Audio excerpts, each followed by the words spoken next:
Spokane County Meals on Wheels as their Nutrition and Health Services Manager. Today, we are going to learn how to make pumpkin pancakes. Now this is a really fun, festive recipe that can help you also add a little bit more fiber if you're using whole grain flour, and just tastes really yummy and fits in with this fall season.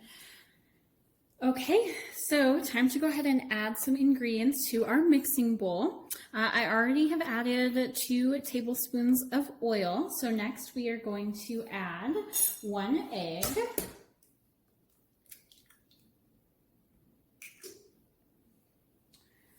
Okay, and then we are also going to add about a half cup of pumpkin. So what I'm gonna do is just pour a little bit of pumpkin in there until I see it's about half a cup. I like a little extra pumpkin in mine. Okay, and then we're going to add 2 cups of milk.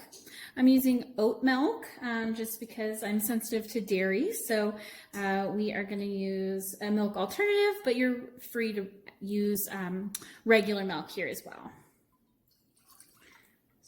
What we're going to do is go ahead and whisk this together. Okay, now it is time to add our dry ingredients. So we're going to add 2 cups of flour,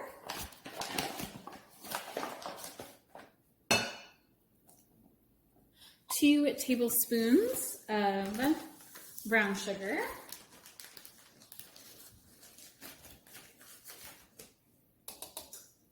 1 teaspoon of baking powder,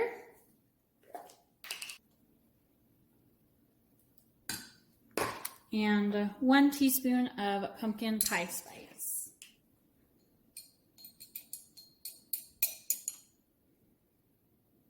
And then we're going to whisk it together nice and slowly.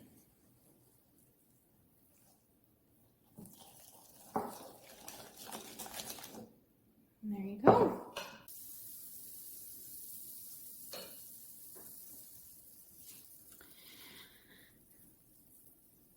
Now you're going to wait until the little bubbles start to form in the pancake, and then you'll go ahead and flip it over. And then once the outsides start to look cooked and little bubbles start to appear, you can go ahead and flip your pancake.